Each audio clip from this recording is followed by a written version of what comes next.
Okay, welcome back to Module 6, and it's quite a story, isn't it? That Go Viral story. I want to do several things here, and I think they're important things. Number one, I want to dig more deeply into how to bootstrap your business, now that you've heard Klaus talk about his experience in doing that. Number two, discuss the likelihood that some of you are probably struggling to get started with what I call an incomplete entrepreneurial team, and what I think you might do about it. Number three, I want to address when you might expect to be able to take some money off the table by bringing in investment. And I want to point out some material in the customer-funded business that addresses the very tricky issue of making the transition from a services business to a product business. And of course, as always, there's one more assignment for you to do, the last one in the course. We're almost done. So let's get started. In this module, you heard Klaus talk about he and Baldur Ulrich bootstrap their business at the outset. In my view, the combination of bootstrapping on the expense side and seeking customer funding on the revenue side does three very good things for you at the same time. It minimizes risk, it maximizes the potential rewards, and perhaps most importantly, maximizes your freedom too. So let's talk about risk. One important way to minimize risk is to beg, borrow, or maybe steal the resources you need at the outset instead of buying them.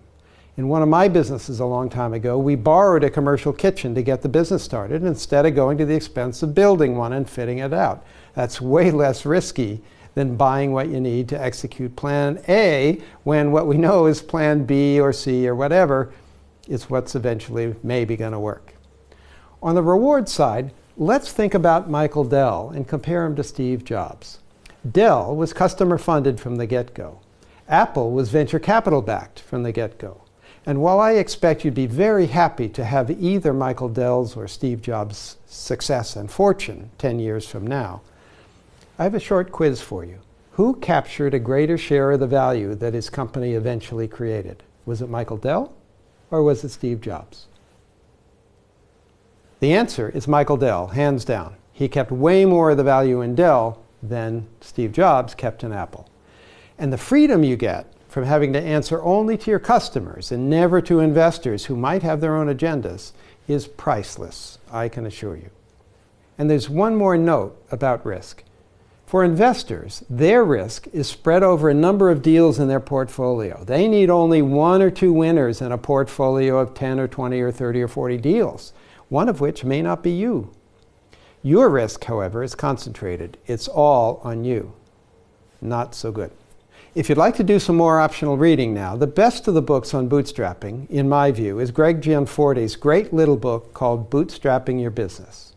I suggest you read it. Next, I want to address a question. It's a question I get all the time. I need someone to build a website, and I need capital for that. Or I need someone to do the selling, as I'm not good at selling. I need capital for that too. Well, actually, what people who say such things are really saying, and maybe you've said those things, is that their startup team is incomplete.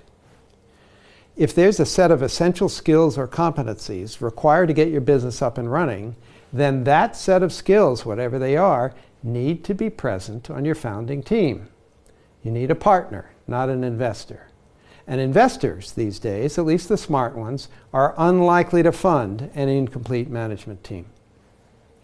Now, a good way to think about the complementary skills you're going to need to get your particular business started, the one you have in mind, in other words, how to build your founding team, is provided in Chapter 7 of the New Business Road Test. We don't have time to go there in this MOOC, but if some of you have already bought that book, you might check out Chapter 7 and then share what you learn there with the people on the discussion board. I also want to touch briefly on the question of when you can expect to take some money off the table. As you saw in the Go Viral example, when Kennett came in, there was considerable value already created because the business had plenty of customer traction. That's the time when you can credibly ask an investor to both invest in the business and reward you too, because you've already created value.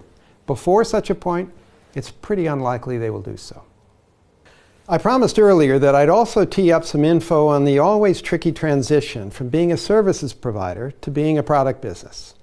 The research that underlies the book gleans some really good insights on this topic, which you'll find in Chapter 8. I'll give you one of those tips here. You're probably going to have to iterate to get the product and the pricing just right. Plan A, just as in a startup, is unlikely to work. Okay, so there you go. There is the small matter, however, the final assignment left. It's the last one in the course, so here you go.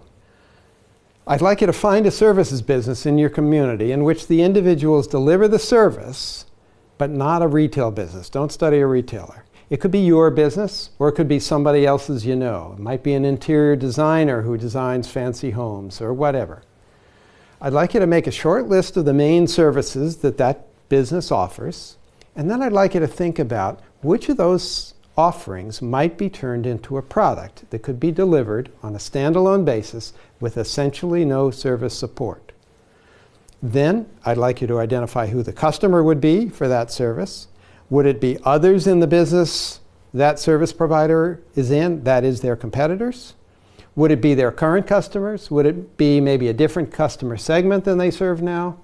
And then I'd like you to identify what the ideal product offering would be for that prospective customer. Now you could do that with a real business, or if you wish, one that you have an idea for. And then I'd like you to repeat it and do the same thing for 2 more businesses, and then write a short report on which of the 3 opportunities has the most potential and why you believe that's the case.